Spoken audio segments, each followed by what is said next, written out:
উত্তরার মাইলস্টোন কলেজে বিমান বাহিনীর F-7 বিজিআই প্রশিক্ষণ বিমান বিধ্বস্তের পর এখনও উদ্ধার অভিযান চলমান রয়েছে। উদ্ধার অভিযান পরিচালনা করছেন সেনাবাহিনী, ফায়ার সার্ভিসের 8টি ইউনিট সহ স্বেচ্ছাসেবীরা উদ্ধার অভিযান পরিচালনা করছেন। এখনও কিন্তু উদ্ধার কাজ চলমান রয়েছে, এখনও উদ্ধার কাজ শেষ হয়নি, তেমনটি কিন্তু আমরা জানতে পেরেছি। এবং বেশ কিছু সংখ্যক হতাহতের ঘটনা ঘটছে। মাইলস্টোন কলেজে যে বিমান বাহিনীর যে প্রশিক্ষণ বিমানটি বিধ্বস্তের পর এখন যদি এখানকার পরিস্থিতি একটু যদি বলি, সেনাবাহিনীর পাশাপাশি বিজিবি, পুলিশ, আনসার এবং স্বেচ্ছাসেবীরা, বিভিন্ন আশেপাশের স্কুল, কলেজ, বিশ্ববিদ্যালয়ের শিক্ষার্থীরা যে যার যার মতো করে পারছেন তারা কিন্তু স্বেচ্ছাসেবীর ভূমিকা পালন করছেন এবং উদ্ধার অভিযানে অংশ নিয়েছেন। এবং আপনাদেরকে একটু আগে যেমনটি দেখাচ্ছিলাম, ওই উদ্ধার অভিযান পরিচালনা করতে গিয়ে সেনাবাহিনীর অনেক সদস্য কিন্তু আহত হয়েছেন এবং অনেক রক্তের প্রয়োজন, এই জায়গায় অনেক রক্তের প্রয়োজন। এবং যাদের রক্তের গ্রুপ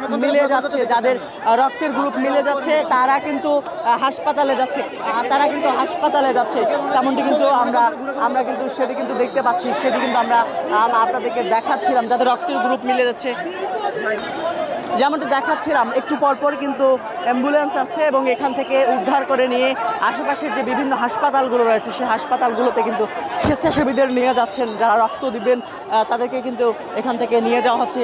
বেশ কিছু সংখ্যক যারা আহত হয়েছেন তাদের কিন্তু অনেকের রক্ত প্রয়োজন, যার কারণে আশেপাশে এখানে বাংলাদেশ হসপিটাল রয়েছে, এর পাশাপাশি বিভিন্ন ছোটো বড়ো ক্লিনিক রয়েছে, সেই ছোটো বড়ো ক্লিনিকগুলোতে কিন্তু আহতদেরকে নিয়ে যাওয়া হচ্ছে এবং অনেককে ঢাকা মেডিকেল পর্যন্ত নিয়ে যাওয়া হচ্ছে এবং অনেককে বিমান বাহিনীর এবং সেনাবাহিনীর হেলিকপ্টারে করে উন্নত চিকিৎসার জন্য দেশের বিভিন্ন হাসপাতালে, বিভিন্ন জায়গায় নিয়ে যাওয়া হচ্ছে, তেমনটি কিন্তু আমরা জানতে পেরেছি। এবং আপনাদেরকে এই মুহূর্তে সরাসরি দেখাচ্ছিলাম, স্বেচ্ছাসেবীরা অ্যাম্বুলেন্স নিয়ে আসছেন, আশেপাশের বিভিন্ন হাসপাতালগুলো থেকে অ্যাম্বুলেন্স নিয়ে আসছেন, তেমনটি কিন্তু আমরা দেখতে পাচ্ছি। এবং এখানে এখন পর্যন্ত আপনাদেরকে যদি একটু বলে রাখি, এখন পর্যন্ত যারা মাইলস্টোন কলেজে যে সকল শিক্ষার্থী পড়াশোনা করেন তাদের অভিভাবকরা এই কলেজের সামনে এসে অনেকে আহাজারি করছেন, এখন পর্যন্ত অনেকের সন্ধান পাননি, তেমনটি কিন্তু আমরা দেখেছি।